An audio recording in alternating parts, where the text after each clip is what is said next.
So we're going to talk about cars. Have you noticed any strange three-wheeled robot cars driving by? Our city's about to get a fleet of 20 driverless delivery vehicles, thanks to a new pilot project from Magna International. Are we ready for this kind of tech to hit the streets? Joining me now is tech expert Carmi Levy. Hi, Carmi. How are you? Good morning, Javel. So great to be with you. Thanks for having me. Thanks so much. So what is this? What are these driverless cars? What's going on? They kind of look like e-bikes, those big cargo bikes with a big box on top of them. So these, tricycle-like thing with obviously no wheels, just a big box on wheels. And they're fully autonomous. They drive themselves down the street. They're supposed to hit the road over the next, coming months. They say, not really a specific date. They come to us from a company called Magna International. Everyone remembers Frank Stronach. And this is in concert with the Ontario Ministry of Transportation. They've provided approval to test these vehicles on the road. And even though they drive themselves, for this test, they will be followed by human drivers, supervisors who can take over in case they need to, in case of emergency. So really what they're trying to do is figure out, do these things work? How do they interact in the real world when, they're forced to drive in and out of actual traffic? So it's basically, it's like a big e-bike that drives itself, and a human follows it to make sure that no one gets hurt. And if we're going to have these at scale in our cities in future, we have to start testing them. And that's really what this is all about. See how the technology works, learn from the experience, hopefully make it better. Interesting. So you said that it's a little bit bigger than an e-bike. And of course, where my mind is going now is I'm trying to figure out, is this going to be in the bike lane or is this going to be in my lane with my car?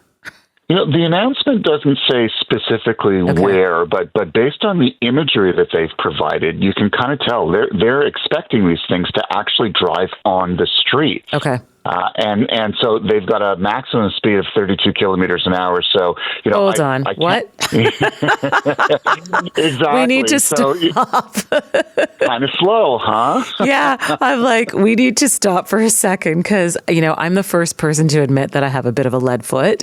And it's funny because I was just about to ask you, I'm like, so what speed are these things driving at? 32 kilometers? Are you kidding me?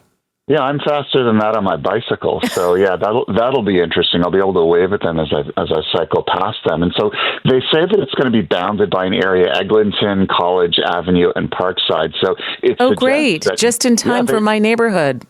Exactly. So they will have to be on, large streets. I would presume, though, that based on these things making home deliveries, it's kind of like a replacement or a complement to those, large white vans that deliver all our e-commerce deliveries. You order something from Amazon, a giant truck drives through your neighborhood to deliver, that tiny, 1 pound envelope that they drop in your mailbox. So it sort of begs the question, do we need large vehicles to do all of this, or can we have a mix of vehicles to maybe take some of those vans off the streets? And so, I think we just don't know. But I mean, what is clear, because I work from home and I'm walking the dog during the day, my neighborhood is infested with these giant vans. And quite frankly, I'm more afraid of giant vans when I'm walking and cycling than I am of a, relatively small autonomous vehicle that's driving at 32 kilometers an hour. So I think it's important that as the e-commerce economy continues to expand, that we look at alternative delivery methods. And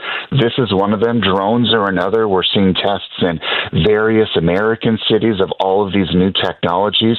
DoorDash is doing similar food deliveries in LA and Chicago starting this month. So everyone's trying different things to see what works. And if it means fewer of those vans on the road, it might mean less congestion. It might mean fewer of them parking in places they probably shouldn't. And it might mean that we could get around a little bit more easily. I'm a little suspect because that's going to be my next question is how are these guys parking?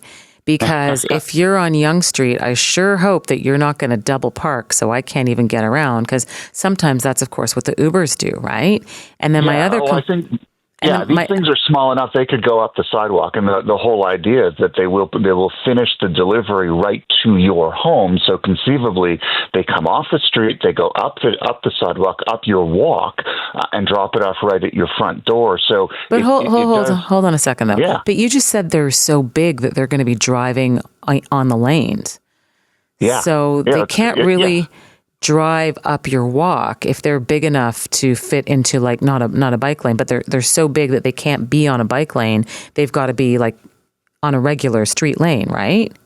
Well, I think they could fit. It's like the size of a cargo e-bike, which means that it could go on the street, it could go on the sidewalk, and if it parks off to the side, it doesn't it doesn't block the bike lane, doesn't block the actual lane, doesn't block anything. And so I think and again, we don't have the answers to that now. Right. We're going to have to just throw them into the real world and see what it looks and feels like, and maybe it'll be a little bit messy, but we're not going to know unless we try.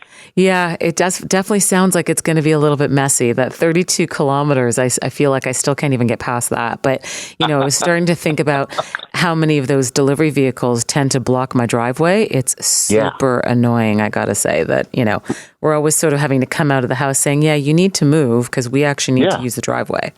That's right. And if we can replace those vans with one of these small things, then maybe we don't have that problem at all once this is done. And the MTO has what they call an AV pilot. So they're working with different providers, basically companies like Magna. If they have a technology that they want to test, they just call the MTO up, tell them what they want to work on, and they work on this program, and then the MTO approves it. We're not funding it. This is not taxpayer funded in any way.